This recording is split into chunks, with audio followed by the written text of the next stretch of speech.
اعوذ باللہ من الشیطان الرجیم، بسم اللہ الرحمن الرحیم۔ ناظرین، سلسلہ حضرت خالد بن ولید رضی اللہ تعالی عنہ کی آج ہم قسط نمبر 25 بیان کریں گے۔ اللہ کریم ہمیں حق اور سچ بیان کرنے کی توفیق عطا فرمائے۔ ناظرین، اہل قریش، غطفان اور دیگر قبائل جس محمد صلی اللہ علیہ وسلم کو شکست دینے آئے تھے، وہ محمد کسی ملک کے بادشاہ نہ تھے، وہ خدا کے رسول تھے۔ خدا نے انہیں ایک عظیم پیغام دے کر رسالت عطا کی تھی۔ آپ صلی اللہ علیہ وسلم نے خدا سے مدد مانگی تھی۔ خدا اپنے رسول صلی اللہ علیہ وسلم کو کیسے مایوس کرتا؟ اس کے علاوہ مدینے کے اندر مسلمانوں کی عورتیں اور بچے دن رات اپنی کامیابی اور نجات کی دعائیں مانگتے رہتے تھے۔ یہ دعائیں رائیگاں کیسے جاتی؟ 18 مارچ 627 عیسوی بروز منگل مدینے کی فضا خاموش ہو گئی۔ سردی خاصی تھی، ہوا بند ہو گئی، موسم خوشگوار ہو گیا، لیکن یہ طوفان سے پہلے کی خاموشی تھی۔ اچانک آندھی آ گئی جو اس قدر تیز و تند تھی کہ خیمے اڑنے لگے۔ جھکڑ بڑے ہی سرد تھے۔ آندھی کی تندی اور اس کی چیخوں سے گھوڑے اور اونٹ بھی گھبرا گئے اور رسیاں توڑوانے لگے۔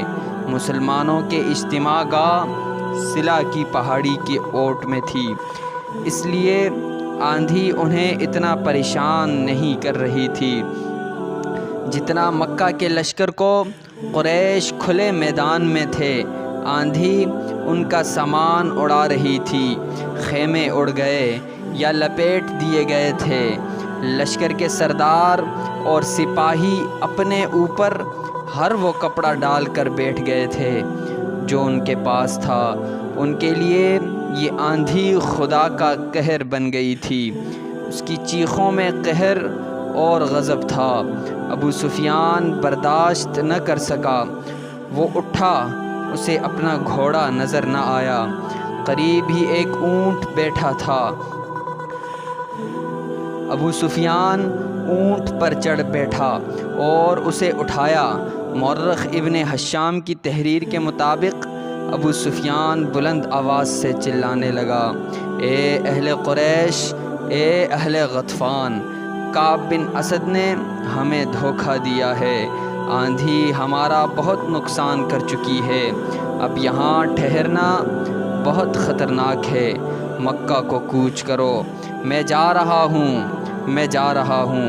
اس نے اونٹ کو مکہ کی طرف دوڑا دیا۔ خالد کو آج وہ منظر یاد آ رہا تھا۔ تمام لشکر جسے مکہ سے مدینے کی طرف کوچ کرتے دیکھ کر اس کا سینہ فخر سے پھیل گیا تھا اور سر اونچا ہو گیا تھا۔ ابو سفیان کے پیچھے پیچھے ڈری ہوئی بھیڑوں کی طرح جا رہا تھا۔ خالد اور عمر بن العاص نے اپنے طور پر سوچا تھا کہ ہو سکتا ہے مسلمان عقب سے حملہ کر دیں، چنانچہ انہوں نے اپنے سوار دستوں کو اپنے قابو میں رکھ کر لشکر کے عقب میں رکھا تھا۔ ابو سفیان نے ایسے حفاظتی اقدام کی سوچی ہی نہ تھی۔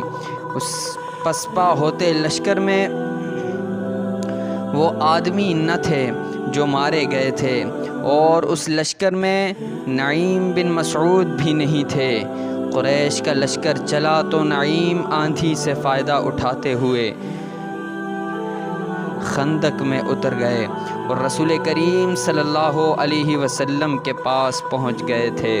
آج خالد مدینے کی طرف اسی راستے پر جا رہا تھا جس راستے سے اس کا لشکر ناکام واپس گیا تھا اسے شیخین کی پہاڑی نظر آنے لگی تھی۔ آندھی نے تاریخ اسلام کا رخ موڑ دیا۔ آندھی نے یہ حقیقت واضح کر دی کہ خدا حق پرستوں کے ساتھ ہوتا ہے۔ رسول خدا صلی اللہ علیہ وسلم کے دشمنوں کی پسپائی تنکوں کی مانند تھی جو آندھی میں اڑے جاتے ہیں اور انہیں ایک دوسرے کی خبر بھی نہ تھی۔ خالد کو یہ پریشانی لاحق تھی کہ مسلمان تعاقب کریں گے، لیکن مسلمانوں نے تعاقب کی سوچی ہی نہ تھی۔ اس آندھی میں تعاقب اور لڑائی مسلمانوں کے خلاف بھی جا سکتی تھی۔ جس دشمن کو خدا نے بھگا دیا تھا اس کے پیچھے جانا دانش مندی نہ تھی۔ البتہ رسول کریم صلی اللہ علیہ وسلم کے حکم سے چند ایک آدمیوں کو بلندی پر کھڑا کر دیا گیا تھا کہ وہ دشمن پر نظر رکھیں، ایسا نہ ہو کہ دشمن کہیں دور جا کر رک جائے اور منظم ہو کر واپس آ جائے۔ آندھی اتنی مٹی اور ریت اڑا رہی تھی کہ تھوڑی دور تک بھی کچھ نظر نہیں آتا تھا۔ بہت دیر بعد 300-400 مسلمان گھوڑ سوار اس جگہ سے خندق پھلانگ گئے جہاں سے اکرمہ اور خالد کے گھوڑوں نے خندق پھلانگی تھی۔ وہ دور تک چلے گئے، انہیں اڑتی ہوئی گرد اور ریت کے سوا کچھ بھی نظر نہ آیا۔ وہ رک گئے لیکن واپس نہ آئے۔ شام سے کچھ دیر پہلے آندھی کا زور ٹوٹ گیا اور جھکڑ تھم گئے، فضا صاف ہو گئی اور نظر دور تک کام کرنے لگی۔ دورے افق پر زمین سے گرد کے بادل اٹھ رہے تھے۔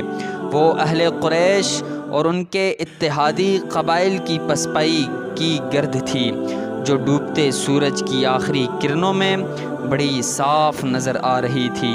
یہ گرد مکہ کو جا رہی تھی۔ تعاقب میں جانے والے مسلمان سوار اس وقت واپس آئے جب رات بہت گہری ہو چکی تھی۔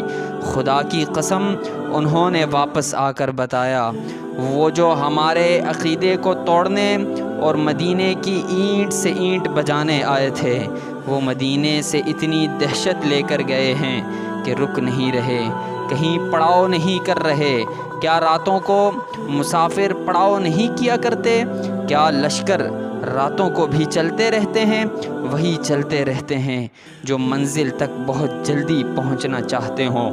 احادیث اور مورخوں کی تحریروں کے مطابق رسول کریم صلی اللہ علیہ وسلم کو جب یقین ہو گیا کہ دشمن گھبراہٹ کے عالم میں بھاگا ہے اور ایسا امکان ختم ہو چکا کہ وہ منظم ہو کر واپس آ جائے گا، تب آپ صلی اللہ علیہ وسلم نے کمر سے تلوار کھولی، خنجر اتار کر رکھ دیا اور اللہ کا شکر ادا کر کے غسل کیا۔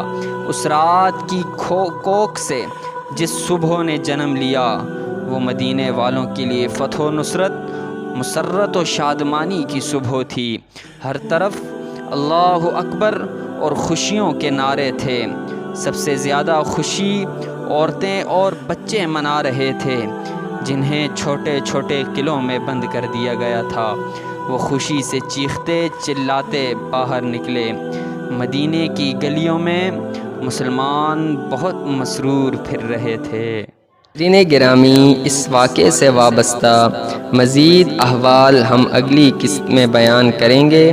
ان دلچسپ واقعات سے لمحہ بلمحہ آگاہ رہنے کے لیے ہمارے اس چینل کو سبسکرائب کریں اور بیل آئیکن کو ضرور دبائیں۔ دوستو، اگلی ویڈیو آنے تک اپنا اور اپنے ہمسایوں کا خیال رکھیں۔ اللہ نگہبان۔